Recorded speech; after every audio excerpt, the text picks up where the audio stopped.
She is pretty, Daddy. The obese bride was laughed off until the cowboy's daughter called her beautiful. Montana Territory, 1885. The white steeple of Snowpine Church pierced the gray November sky like a solemn prayer. Inside, every pew was filled. Men removed their hats, women clutched handkerchiefs. The town had gathered to honor their fallen sons. Farmers turned soldiers, husbands buried under foreign flags. Hymns floated through the air like smoke from the wood stove near the altar. Then the doors opened. Hannah Whitfield stepped in, and silence spread like frost. She wore ivory satin, creased but clean, yellowed in the seams from time, but unmistakably a wedding dress. Her full figure pressed against the fabric, and her gloved hands held a single lily. She walked slowly down the aisle, chin raised, eyes forward, every step echoing louder than the hymn that had just ended. Whispers stirred. Is that her wedding dress? Has she lost her mind? Mercy, look at the size of her. She's making a spectacle. A sharp laugh rang from a woman in the back pew, too loud to be accidental. Well, the woman smirked. Who's gonna tell her she's pretty now? The church rippled with stifled laughter. Hannah felt every giggle like a needle to the ribs. Her breath caught, her heart thudded, but she didn't stop, didn't flinch. If I keep my head high, maybe they'll see me as someone who belonged to loved ones. Maybe they'll remember he chose me. Her late husband, James, had once kissed her hand in this very church. Now all she had left was a memory and a dress. She reached the front, laid the lily at the memorial altar, and turned. Her face was flushed, her hands damp beneath the gloves. The laughter behind her didn't fade. Neither did the sting. She couldn't stay. She didn't belong. Hannah turned and walked out the door. The cold slapped her face as she stepped into the snow-choked afternoon. Her boots crunched along the frozen steps. She reached the edge of the porch, chest rising in short, shamed breaths. Her vision blurred. She didn't see the man leaning against the oak beam. I saw what they did, he said. She startled, then froze. Weston Dyer stood in the shadow of the porch, his hat low, coat buttoned to the neck.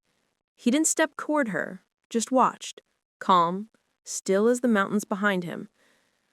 I just wanted to honor him, she said, voice trembling. Weston nodded once. His voice was gravel and gentleness. You did. She looked away. They laughed. They always laugh. They don't know better. He reached into his coat, pulled out a folded handkerchief, and held it out without a word. She hesitated, then took it. Why do you care? She whispered, voice barely a thread. Weston's gray eyes met hers. Because everyone deserves to be seen with respect, especially when they're grieving. That one sentence struck deeper than all the jeers. It didn't pity her, it acknowledged her. She held the handkerchief to her eyes. I thought maybe wearing the dress would remind them I was once loved. Weston didn't answer right away. Then he said, It reminded me. She looked up. He tipped his hat gently, then stepped past her, down the steps, into the snow. Hannah stood there a moment longer, her breath misting in the cold, the wind catching at her skirts, and somewhere inside, buried beneath the shame, a small flicker of warmth stirred. Sometimes all it takes is one man not to laugh. Sometimes dignity needs only one witness. And if that moment stirred something in you, too, don't forget to tap the hype button and follow us here at Wild West Love Stories, where honor meets heart, under a sky wide enough for second chances. The snow had settled into silence by the time Weston found her again, standing near the back steps of the church. The hem of her ivory dress soaked with slush. He didn't speak right away, just stood there, watching her trace the grain of the wooden rail with a trembling finger. You did something brave in there, he said, finally. She turned, startled. Wearing a dress? She asked, half a laugh, half a plea. Showing up, he answered, knowing they'd tear you apart for it. Her hands fluttered around the lily stem she still held. It was foolish. No, he said, eyes steady. It was honest. She said nothing, waiting for the rest, for the pity, the polite farewell. But instead, he cleared his throat. I run a horse ranch north of town, Hollow Ridge. It's too quiet, too cold, and it's always needing more hands than I have. He hesitated. I've been looking for someone to help around a house, someone steady, someone Isla can count on. Her brows pulled together. You want to hire me? I want to offer you a job, he said simply. Me? Weston met her gaze without flinching.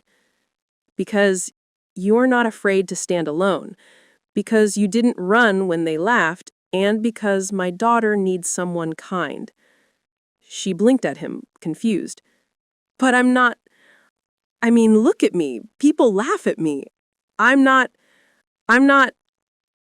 looking for pretty, he said, then paused, amending softly. Though I wouldn't say you're not. A blush crept up her neck. She looked down. I don't know what to say. Say yes. She opened her mouth, then hesitated. Her heart was pounding. Unless, she murmured, this is out of pity. His voice sharpened slightly, not unkind but firm. I don't pity anyone who works hard and holds their head up. I need help. You need a place. That's all. She searched his face. It was weather-worn, unreadable, but not unkind. A soft voice called from behind him. Daddy! A small girl bounded toward them, her coat trailing behind her like a flag in the wind.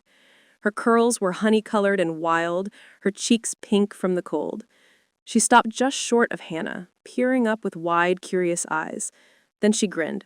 Pretty lady, she announced, grabbing the edge of Hannah's dress. Hannah's breath caught. No one had called her that, not in years, not even in kindness. Tears welled instantly. She crouched down, voice trembling. What's your name, sweetheart? Isla, the girl said proudly. Hannah smiled, and Isla smiled back, the kind of smile that didn't weigh the world before it was offered. Behind them, Weston stood very still, watching them both. She's lovely, Hannah said softly. She doesn't say much to strangers.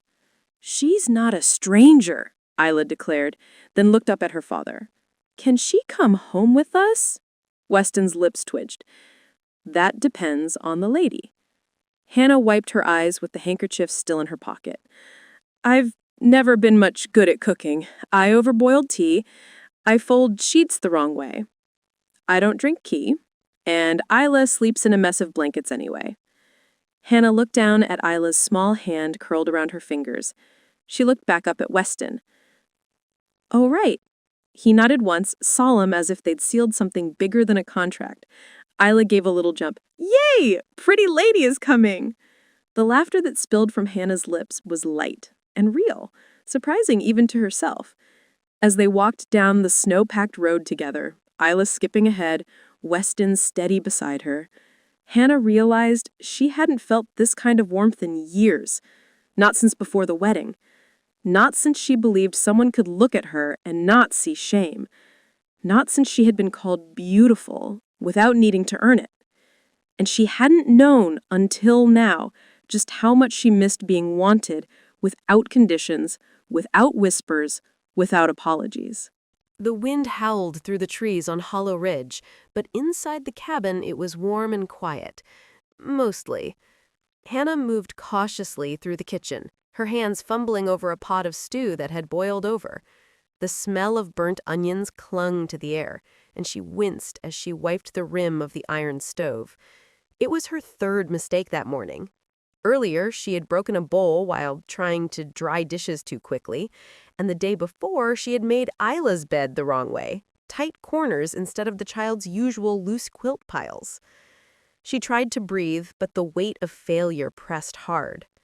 Just do not be a burden, she told herself. If I can stay out of the way, maybe they will not change their mind. She had been in the cabin for 4 days. 4 days of waking early, scrubbing with cold water, fumbling through tasks she'd never been taught. Her old life had been different, quiet, small, never expected to care for anyone else. She had no one then. Hollow Ridge, even in its silence, felt full. She stirred the stew again, too fast this time. Some slooshed onto the stove. Her shoulders tensed. Footsteps approached behind her. She turned, quickly. Weston stood there, glancing at the bubbling pot but saying nothing. He set down a tin bucket beside the stove, steam curling from the spout of the kettle inside. "For washing," he said simply. Hannah blinked. The water was warm. "Thank you," she whispered. He only nodded and stepped back out. She watched the door swing softly behind him. No lecture, no sigh of disappointment, just a bucket of warm water. Later that evening, after Isla had finished her supper and sat on the floor with her pencils, Hannah found herself watching the girl from the doorway. Isla was humming a tune only a child could know and scribbling furiously onto a scrap of brown paper. "You're very focused," Hannah said gently. Isla looked up, beaming. "It's you!" "Me?" The little girl held up the drawing. It was clumsy and crooked, an oval face with round cheeks, curls, a dress, and what looked like a flower in one hand. Hannah felt her throat tighten. "Pretty lady," Isla said. "That's what I call you." Hannah crouched down, blinking fast. "That's very kind." Isla crawled over to Weston, who was mending tack near the hearth. "Daddy," she said, holding out the picture, "look!" Weston took the drawing carefully, studying it. His fingers brushed the edge where Isla had pressed too hard and torn the paper. His eyes lingered on the simple smile Isla had drawn on the face. "She's pretty," Isla said again, leaning against his leg. Weston said nothing, but he folded the picture gently and slipped it into the inside pocket of his vest. He didn't look at Hannah, who stood just far enough away to notice but not interrupt. That night, Hannah found a folded towel on the end of her bed, warm from the stove, with a piece of hard candy resting on top. No note, just a quiet kindness. She sat on the edge of the bed, hands clasped in her lap. "He's not like the others," she thought. And still, a voice inside whispered, "But that doesn't mean he sees you." She did not know what he saw, not yet, but she knew he had not once called her a burden. Not once. The wind was sharp that morning, the sky a bright, unclouded blue that belied the chill. Hannah had just finished hanging linens when Isla's laughter rang out, sharp and light like a bell tossed on the breeze. She turned toward the sound and froze. Isla had slipped away again, this time past the fence, her little boots crunching over the frost-stiff grass of the paddock. Beyond her, 3 unbroken horses stirred, their manes wild in the wind. One of them, silver gray and full of restless muscle, snorted, pawed the earth, and reared its head. "No!" Hannah shouted. Isla turned at the sound, surprised, but too late. The horse was already tense, sensing movement, preparing to charge. Hannah didn't think. Her feet moved before her mind caught up. She sprinted across the field, skirts flying, heart pounding, the cold bit at her face, but all she saw was Isla's small figure, frozen in fear. The horse lunged. Hannah threw herself forward and wrapped Isla in her arms, turning her back toward the animal just as hooves thundered past. Dust flew. A scream caught in Hannah's throat. But then, arms, strong, pulling. Weston! He had come running! Grabbed them both and dragged them through the gate as the horse veered off with a wild snort. They collapsed onto the ground, Isla sobbing into Hannah's shoulder, Hannah gasping for breath, trembling from head to toe. Weston crouched beside them, his face ashen, breath ragged. "Are you—" he began, but stopped when he saw Isla's face buried in Hannah's arms. He reached out, brushing a hand over his daughter's curls. "It's all right. You're all right." She clung tighter to Hannah. When Isla finally calmed, Weston looked up, his eyes meeting Hannah's. For a long moment, neither spoke. Then quietly he said, "You didn't even hesitate." Hannah's voice was hoarse. "She was out there alone. You could have been trampled. I didn't care." The silence that followed was thick with things neither of them had words for. Weston looked down, then back at her. His gaze lingered, not on her mistakes, not on her figure, not on her past, but on the way she held Isla, like something sacred. "You're more important than you think, Hannah," he said softly. She blinked, unsure if she had heard him right. He didn't repeat it. That night the house was quiet. Isla fell asleep clinging to her father's shirt, a soft hiccup escaping every few breaths. Hannah returned to her room in silence, her limbs sore, her back aching, but at her door something waited. A small, hand-carved wooden comb, smooth, polished, inlaid with a tiny heart carved into the handle. No note, just the gift. She picked it up slowly, fingers brushing the grooves. Weston's doing. It had to be. Her throat tightened. No man had ever given her something without expecting something in return. No one had ever thanked her in silence. She sat on the edge of the bed, brushing her fingers over the carved heart again and again. She didn't cry, but something inside her, something long buried, breathed a little easier. And somewhere beyond the walls, Weston stood at the barn door, watching the snow begin to fall. He didn't say much, but tonight he had said enough. By the end of her second week at Hollow Ridge, the townsfolk had begun to whisper again. It started in the general store. A sideways glance, a muttered name. "I heard she was run out of Red Valley. They say it wasn't just the job she lost. She seduced the son of a prominent family.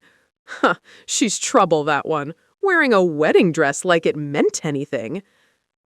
Hannah heard pieces of it, sliced through burlap sacks of flour and quiet footsteps behind her back. She tried to ignore it, to keep her chin high, but it scratched at the edges of her piece like thorns through fabric. One afternoon, as she carried a basket of apples back from town, she nearly dropped it at the sound of a voice behind her. "Well, if it isn't the belle of the scandal!" She turned. Samuel Price stood there, tall, polished, wrapped in a coat too fine for the dust of Montana. His smile was all teeth, his eyes the same pale blue that once watched her too closely in a library full of books, hadn't softened a bit. "Didn't expect to find you this far out," he said, stepping closer. "You always did have a habit of disappearing." Her voice came out small. "Why are you here?" "I heard whispers about a girl with red cheeks and a past no one could quite name. I came to see if the rumors were true." She took a step back. The basket trembled in her arms. Samuel clicked his tongue. "No need to be rude. I came with an offer. I don't want anything from you." "Oh, but you do," he said smoothly. "Your name's still dirt in Red Valley, still a stain on paper, even after all these years." His voice dropped. "But I could help change that. Letters, a retraction, a few kind words to the right people, maybe even enough to let you walk into a church without them laughing." She stared at him, bile rising in her throat. "For what?" she asked, her voice flat. He smiled. "For coming back, for finishing what you started." Her slap landed before she knew her hand had moved. He staggered back, stunned. "You lied," she said, breath shaking. "You ruined me, and now you think I'd let you own me again?" "I gave you a way out," he snarled. "I gave you the chance to matter again." The voice that answered wasn't Hannah's. "She already does." They both turned. Weston stood just beyond the fence gate, arms crossed, jaw clenched. He walked forward slowly, every step like thunder. Samuel straightened. "This is between us." "No," Weston said. "You made it about the town when you branded her with your lies. You made it mine when you showed up here thinking she was still defenseless. She has a reputation." Weston's eyes narrowed. You think honor is something you assign? You don't get to define what she's worth. Samuel's nostrils flared. You don't know what she did! Weston stepped forward, toe-to-toe now. His voice dropped to a low, lethal calm. I know she wakes before dawn. I know she scrubs and sews and burns herself trying to make someone else's house feel like home. I know she throws herself in front of a horse for my daughter. He leaned in. And I know there's not a shred of her that needs your permission to be whole, Samuel. Samuel said nothing. Weston stepped back, opened the gate, and looked to Hannah. You all right? She nodded, but her eyes were glassy, wide. Samuel scoffed, adjusted his collar, and turned. You'll regret this. I doubt it, Weston muttered as Samuel vanished into the distance. Hannah stood frozen. Weston looked at her. You never have to answer for who you were, only who you are. And that night, in the silence of Hollow Ridge, Hannah realized the whispers in town had changed. They still talked, but now they said things like, she must have meant something for Dyer to defend her like that. Maybe we had her wrong. She risked herself for that child, you know. Respect. Like trust wasn't bought. But sometimes it began with one man who stood at the gate and said, enough. The fire crackled in the hearth of the Hollow Ridge Tavern. It was a rare, quiet evening. Isla had fallen asleep early, her small form curled beneath a patchwork quilt, one hand still clutching the edge of her drawing pad. Hannah stood in the kitchen, drying the last tin cup, when she heard voices outside the front window. Low, earnest. She moved closer, not intending to eavesdrop, but the wind carried words in queer fragments through the frost-glazed pane. Your daughter needs stability. A home should have a mother as well as a father. A pause. You've grieved long enough, Weston. You're a good man. But the child deserves better than a house kept by a woman like that. Hannah's breath caught in her chest. Then came Weston's voice, calm, certain. I don't need another wife. Her hand froze on the cup. I didn't ask her to stay here for that, he continued. I needed help with Isla. She has done more than anyone expected, that's all. That's all. Hannah turned from the window. The cup slipped from her hand and clattered into the wash basin, but she barely noticed. So that's what I am to him, she thought. Help. A place filler. Not someone worth fighting for. Not really. She walked into her small room, closed the door with care, and sat on the edge of the bed. The wooden comb Weston had given her sat neatly on the nightstand. She stared at it for a long time before she reached for her satchel. Her hands moved slowly, folding her shawl, tucking away a few belongings. Not everything, just enough to disappear without making a sound. She glanced at Isla's room.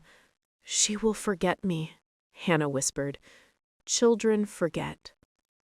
By the time the moon was high, the wind had picked up again, tugging at the corners of the cabin. Hannah slipped out the door, shawl wrapped tightly around her, boots crunching through the snow. She didn't hear the soft footsteps on the stairs behind her. Isla woke with a start. Her room was too quiet, too empty. She padded to Hannah's door and pushed it open. The bed was made. The comb was gone. No, she whispered. Her little fists clenched. No, she wouldn't leave me. She grabbed her coat from the peg and rushed outside, calling into the snow. Hannah! Hannah! But the storm swallowed her voice. She kept running, past the barn, into the field where the moonlight shimmered against white drifts. And then silence. The wind moaned across Hollow Ridge. But Isla did not return. When Weston found the girl's bed empty, his heart stuttered. A flurry of panic crashed through him. He called out once, twice, then burst into the cold, lantern in hand, boots sinking into snow. Hannah, he shouted. Isla! Neighbors joined him. Men lit torches, dogs barked. Someone rode off to the edge of town. The ridge had not seen a search like this in years. Weston's lungs burned with each breath. But nothing mattered except finding them, both of them. One had walked away in silence. The other had gone chasing after love. The pine trees whispered overhead, their snow-laden branches groaning in the wind like old bones. The sky was a bruised canvas of storm clouds and moonlight, and every gust felt like a knife against the skin. Hannah stumbled through the darkness, her boots crunching through the crusted snow, each step heavier than the last. The lantern in her gloved hand swung wildly, casting long, shuddering shadows across the white ground. Her breath came in ragged clouds, throat raw from shouting into the void. "Isla!" she cried again. "Sweetheart, where are you?" No answer, only the wind. Her boots sank deeper with every desperate step. The cold gnawed through her shawl, through wool and bone, until it reached her heart. Panic, sharp and suffocating, began to claw at her chest.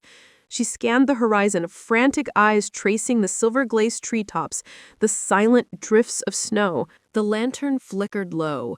Then, just beyond a slope of wind-hollowed snow, beneath the drooping branches of a lone pine, she saw it. A small shape curled in on itself. Still. Too still.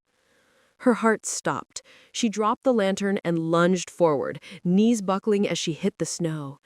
"Isla!" she gasped, voice tearing at the name. The little girl stirred, barely, as Hannah gathered her into her arms.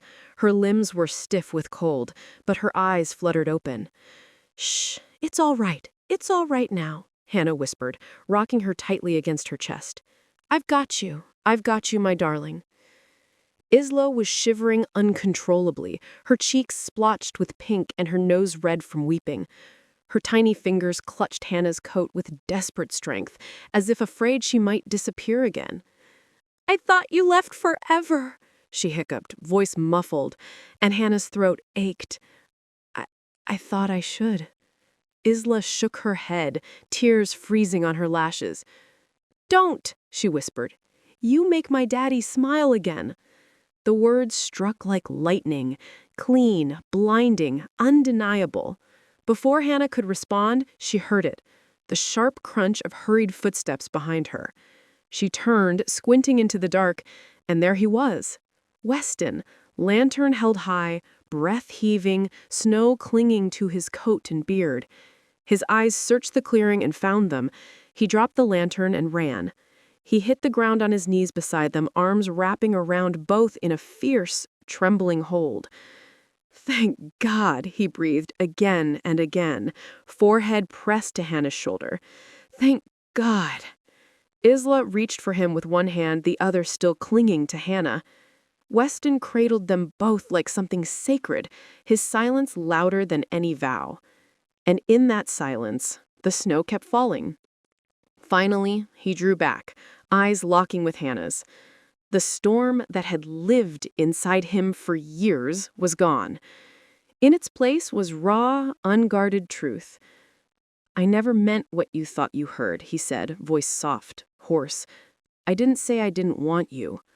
I said I didn't need another wife because—" He paused, swallowed hard. "Because I already found someone who made this house a home. Someone who brought my daughter back to life, who made me remember I could feel again." Hannah's eyes brimmed, lips parted, but words wouldn't come. Weston reached for her hand, wet, trembling, and held it tight in his own. "I didn't save you, Hannah. I watched you rise, from ashes, from hurt, and I realized I wanted to walk beside someone who could do that." He reached into his coat, pulled out a small silver ring, worn but clean, and held it between them. "Will you marry me? Not because of need, but because I choose you." Behind them, lanterns bobbed through the dark. Townsfolk arriving silently, drawn by the shouts, the fear, and now the stillness. Isla, nestled against Hannah's shoulder, looked up through damp lashes and whispered, "Say yes." And through tears, through years of shame and silence and aching doubt, Hannah nodded. The wedding was held beneath a cottonwood tree at the edge of the Hollow Ridge pasture, where the land sloped gently toward the valley and the sky always seemed a little closer. The branches swayed above like silent witnesses, their leaves catching sunlight in memory alike. There were no lace veils, no golden candelabras or polished pews, just wooden benches, hand-picked wildflowers in mason jars, and the soft hum of wind through grass, and laughter, clear, joyful, rising from a little girl in braids as she darted between the rows of townsfolk. They had come, and not out of curiosity or duty, but with full hearts. They looked at Hannah, not with the cold judgment of months past, but with something quieter, something like respect. Hannah wore a new dress, plain but lovely, the color of mountain cream, stitched by her own hands in the evenings when silence used to haunt her. Now it felt like a beginning. Isla, beaming, held the bouquet with both hands, proud and serious. When Weston turned to her, took her hands in his smile didn't waver. It was steady, like him, like home. And when he said, "I do," the words landed with a weight she hadn't known she needed. A promise not born in impulse, but forged in fire and time. After the ceremony, no one hurried to leave. The town stayed. They passed around pie and jugs of spice cider. The children chased each other through the pasture, their shrieks and laughter echoing off the barn walls. And for the first time since Weston had buried his grief beneath those fields, Hollow Ridge no longer felt like a monument to loss. It felt like a home, a shared one. Weeks passed. The air grew warmer, softer. One morning, just after the frost had finally lifted, Hannah awoke to the sound of hammering outside. She stepped out barefoot, shawl wrapped around her shoulders, rubbing sleep from her eyes. Weston stood near the barn, hammer in hand, beside a half-built frame of fresh cedar. She blinked. "What's this?" He looked up, grinning. "I'm building you a room." He nodded, proud. Faces east, toward the valley. "Well?" He straightened, wiped the sweat from his brow. "Because you turned this place into more than fences and hay.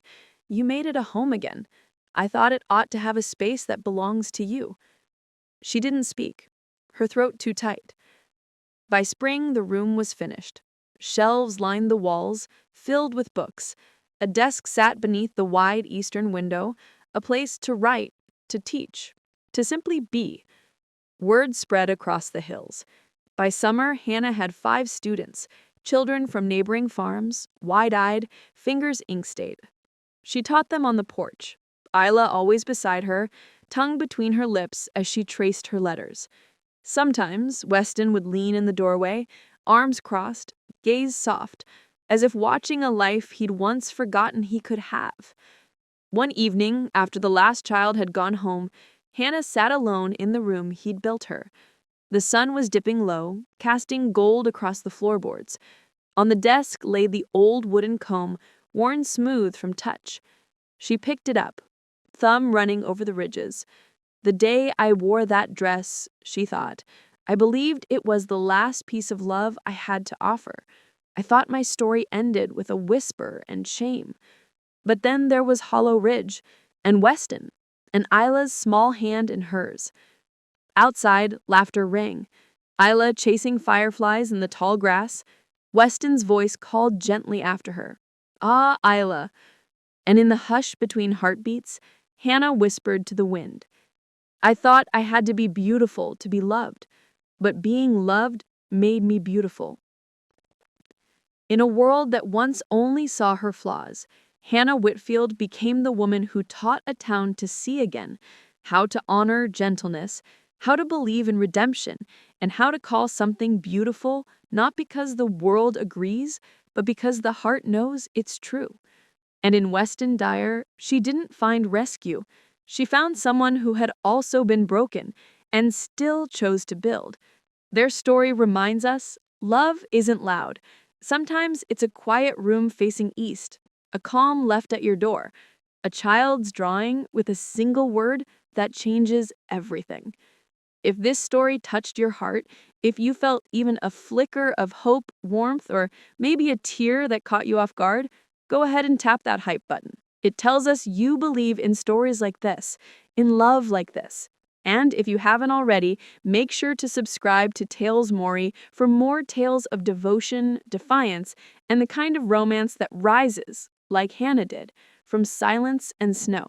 Because out here on the edge of the frontier, hearts still find a way home.